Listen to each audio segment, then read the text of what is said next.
So after you've done phase number 3, you test it on yourself like, oh my gosh, this actually works. I built the funnel, I had success with it. Now you go and start selling it, right? No. The man, Brunson. Paid to sell your product. Love this guy. I honestly believe the entrepreneurs are the only people that can actually change this planet.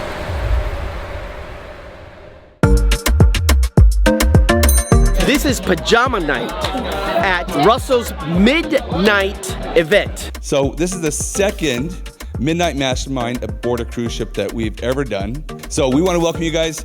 I've previewed the presentation. It's gonna be awesome. You guys, I want to hear a huge round of applause for Mr. Russell Brunson. You guys, right here. Right there.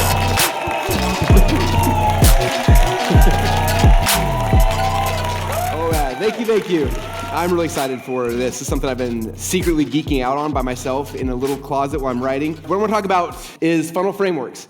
Before we get to like the actual how do you create a framework, as I started going through this expert secrets thing, I saw people who started using a lot of these principles and just started using them. They started, they read the book, they're like, sweet, I'm an expert, and they started trying to sell stuff. And it was like, well, you're not, just because you read the book doesn't mean you're actually an expert. Like there's a process you have to go through. And so when I was writing the new version of the book, I started really geeking out on it and thinking deep, like what is the process? Like how did I get to the spot where I am right now? I think too much in our community and other communities, there's people who say they're an expert and they start selling things and they're really good at getting money, but not so good at actually fulfilling and giving an amazing process. So I want to spend more time tonight at Funnel Hacking Live within our entire community, like focusing on this part of it because I think it's so essential and so important. Okay, so the 5 phases for becoming an expert. I'm going to go deep into each of these, but this is the framework of how to become an expert, okay? So phase number 1 is what we call the dreamer.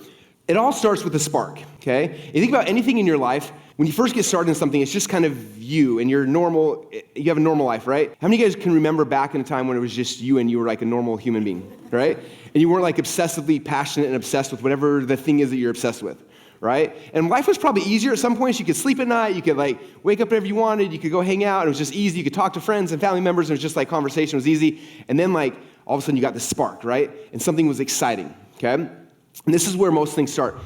Phase number 2. So now you got the spark and you're excited. The biggest thing I want to do is I want to take the spark, I want to grow it as fast as I can. I don't know about you, but I feel like my main job and my main role at ClickFunnels is to be the guy who's so excited about this that if anyone bumps into me, they're like, their little spark will catch on fire too. And all of a sudden they're like, I want to build funnels too. And like, yesterday you were a dentist, now you want to build funnels. Because you had a little spark and you bumped into me, I caught you on fire, right? In phase number 1, I'm excited, I'm going down this path, I'm learning, I'm geeking out, I'm studying, I'm starting to learn a bunch of stuff, right? Phase number 2 now is I'm looking, who are the other people? And I'm going to take on the role of the reporter, okay? And the main reason is because I need to go and get around a whole bunch of people who already have the fire, okay? That's the second phase in this process. When I got started, it was the same thing. I was starting to learn this whole business, and the first thing I did is I started interviewing people, okay? So the goal is, as you got this spark, is to take on the role of reporter, okay, and do the equivalent of reading 30 books on the topic, okay? But instead of reading, if you want to shortcut the process, is finding those people who are already experts, who already have the burning flame and burning desire, and start interviewing those people to get the information from all of them. Because what's going to happen is if you start selling your thing based on your expertise, again, you're going to be very one-sided. If you go through this second phase of growth first, you're interviewing 10, 20, 30, 40 other people and get a more holistic picture, you're going to be a better expert. You're going to be able to serve your people at such a higher level. Does that make sense? The next step in this process is for us to go and create what I call a framework hypothesis. A lot of times when we start testing things out, we find out really quickly that we're wrong. How many of you guys have ever done it before? You start testing, you're like, oh, like that actually was way off. Turns out I can't be ketogenic diet and eat ice cream. Like it doesn't actually work. Dang it, that seemed like such a good idea. Okay, let me try something else. And we try it again, we try it again, we try it again, we try it again, until we're able to get the result for ourselves first. Okay, we have to become human guinea pigs. Okay, so for all of us, like we need to be the human guinea pig of our process, of our framework. If it doesn't work on us, there's no way it should work on anybody else. And that gives you the ability to fail before you're testing on somebody else. So the last thing you want to do is fail when you're trying to help somebody else, right? You want to make sure the process is at least worked for you first before you go and you help somebody else. Does that make sense? Yeah, man, I'm dressed up for this event, man. If you can get the best pajamas. What is this? Okay, I think you're missing a cigar or something like that. I don't know, a hat or something. Sean's got moose pants, some flannels. Patrick wins the first ever ClickFunnels pajama party contest. First ever. Okay, now I'm ready for jammy party. After you have created your framework hypothesis, the second step is you gotta have a sexy name for it, right? If you say, here's if it's just like my framework to be happier, that's not as good as like you need a tangible name for it, right?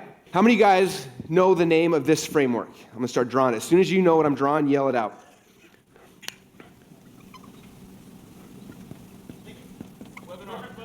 Boom, perfect webinar framework, right? That's my name, I trademarked it. You have to have names that you can bring up, right? Like these are frameworks I've developed, I've used over and over and over again, so much so where like, if you see a picture, you know it instantly, right?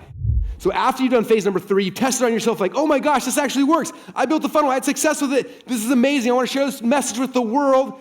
Now you go and start selling it, right? No. Okay, some people start selling it the second that they like, I'm an expert, give me money. Some people like build a framework and then they start selling it without testing it. Okay? We're better than that though, right? We figure out, we test ourselves, we have success with it. Now it's like, now I'm gonna find other people. I know it works for me, but maybe I'm an abnormality, maybe I'm like the weird statistic doesn't fit. I gotta make sure this actually works for other people too, not just myself. So let me go and test this process on other people, right? So this is where we start finding some of our future dream clients. We start working with them for free. This is a step that so many people miss. Me talking about awesome, I will sell it to some people, but if you want to grow a company beyond just yourself and build a big company, it's other people's success stories that grow it. 3 or 4 years ago, I stopped talking about my own success. I don't talk about it. I don't show you guys how many 2 Comma Club awards that I win. What stories do I tell? Everybody else's. Now that you've done that, now we move to step number 5, and now you have what it takes to become an expert. You move from having this spark to lighting it on fire, creating your hypothesis. You're testing it on yourself. You're figuring out, you get results with yourself. You keep testing and tweaking until it's perfect and actually works for yourself. Then you take those frameworks, test them with other people. Now you can go out there and say, look, I'm an expert. I know what I'm doing. And now you've got a process. So that right there, you guys, is the 5-step process of becoming an expert. This is the framework from going from growth to contribution. Thank you. You can give me a clap. Yeah, I'll take that.